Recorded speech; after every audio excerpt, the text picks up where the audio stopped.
और बैसाख की पूर्णिमा के दिन बुध पूर्णिमा मानी जाती है। ये बुध पूर्णिमा है ही है। आज साल का पहला चंद्र ग्रहण लग रहा है, लेकिन ये भारत में नहीं दिखाई देगा, इसलिए कोई डरने की बात नहीं है। ये बात मैं बार बार इसलिए दोहरा रहा हूं कि कुछ लोग बेवजह लोगों के मन में भ्रम और बेवजह मन में अंधविश्वास फैलाने की चेष्टा कर रहे हैं।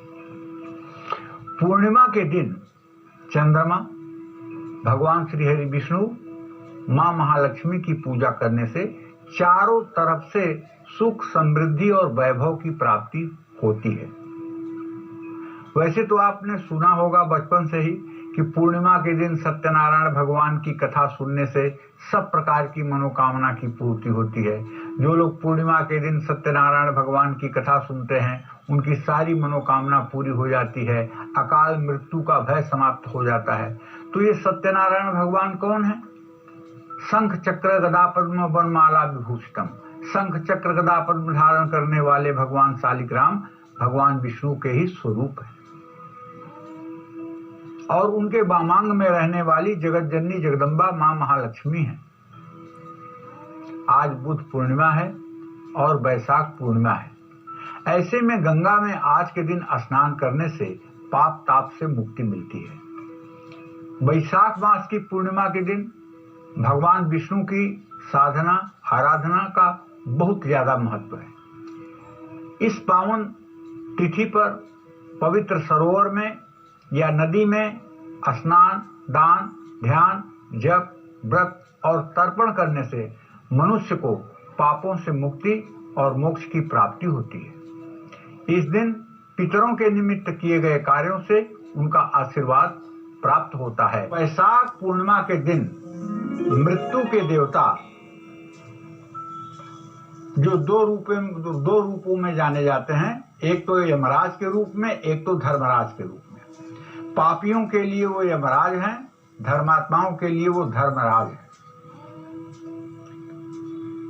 उनके नाम से जल से भरे कलश, पकवान आदि दान करने से 100 गायों के दान का फल मिलता है। बैसाख पूर्णिमा के दिन 5 या 7 ब्राह्मणों को सत्तू, चीनी, गुड़ और तिल के दान करने का विशेष महत्व बताया गया है। किसी विष्णु मंदिर में, राम मंदिर में, कृष्ण मंदिर में घी, चीनी और तिल से भरा हुआ पात्र दान करने से जल्दी मनोकामना पूरी होती है। बैसाख की पूर्णिमा के दिन तिल और चीनी से हवन करने से भी शुभ फलों की प्राप्ति होती है। लेकिन जब काला तिल और चीनी मिलाइएगा तो उसमें घी मिलाना मत भूलिएगा। बिना घी के कोई हवन नहीं होती है। घी, काला तिल, चीनी, ये 3 चीजें मिला करके गायत्री मंत्र से या ओम नमो भगवते वासुदेवाय स्वाहा इस मंत्र से हवन करने पर शीघ्र ही मनोकामना पूर्ण होती है। जय मां विंध्यवासिनी। पहली बात तो ये जान लीजिए, चावल को जो है अन्न का राजा कहा जाता है, और चावल जो छत नहीं होता, अर्थात जो टूटा हुआ नहीं होता है, वो देवी देवताओं की पूजा में काम आता है। आज चावल का उपाय करने से आपको क्या लाभ मिलेगा ये आपको भी पता है, लेकिन फिर भी मैं आपको बताना चाहूंगा। कारोबार बढ़ाने के लिए एक बर्तन में जल लेकर उसमें कच्चा दूध और थोड़ा सा अक्षत डालकर आज पूर्णिमा पर बरगद के पेड़ की जड़ में चढ़ा दीजिए। धन लाभ के लिए पूर्णिमा के दिन हल्दी में चावल पीसकर उसके घोल से अपने मुख्य द्वार के दोनों तरफ स्वास्तिक का चिन्ह बना दीजिए।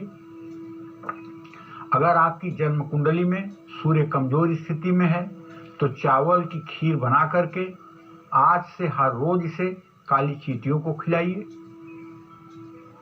नकारात्मक ऊर्जा को दूर करने के लिए पूर्णिमा पर कच्चे चावल और रोली से अपने माथे पर तिलक जरूर करिए। ये सारे ऐसे उपाय हैं जो निस्संदेह दरिद्रता को दूर करते हैं। इसीलिए हल्दी और चावल के कॉम्बिनेशन का बहुत बड़ा महत्व है। सभी शुभ कार्य में हल्दी और चावल का बहुत बड़ा महत्व है। उपाय करने होंगे, जैसे तुलसी के पत्तों की माला बना करके माँ लक्ष्मी के चरणों में अर्पित करिए, धन लाभ होगा। पीपल के पेड़ की परछाई में खड़े होकर उसकी जड़ में दूध, घी, दही, शक्कर मिला करके चढ़ाइए। माँ लक्ष्मी की प्रतिमा पर गन्ने की जड़ अर्पित करके उसकी भी पूजा करिए।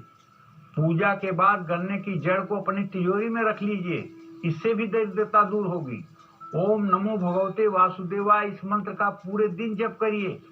केसर और चंदन मिलाकर भगवान श्री हरि विष्णु की प्रतिमा पर तिलक करिए, धन लाभ होगा, मनचाहा नौकरी भी मिलेगी।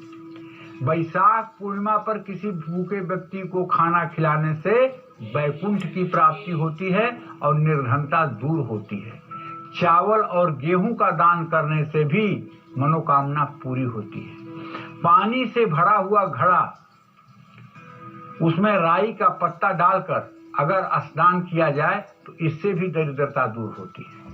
सत्यनारायण की कथा आज सुनने से, अपने भाई बांधवों को भोजन कराने से, किसी ब्राह्मण को भोजन कराने से आर्थिक स्थिति में सुधार होगा। साथ ही शादी में आ रही रुकावट दूर होगी और वैवाहिक जीवन सुखी हो जाएगा। अशोक के पेड़ के नीचे आज शाम को घी का दिया जलाकर उसकी जड़ घर ला करके अपनी तिजोरी में रखना चाहिए। श्री सूक्तम और कनकधारा स्तोत्र का पाठ भी आज सुबह शाम जरूर करना चाहिए। जिस घरों में कुंवारी कन्याएं श्री सूक्त और कनकधारा स्तोत्र का पाठ करती हैं, उस घर में कभी महालक्ष्मी की कमी होती ही नहीं है। उस घर में सदैव महालक्ष्मी अपने आंचल के नीचे पूरे परिवार को रखती हैं। जय मां विंध्यवासिनी।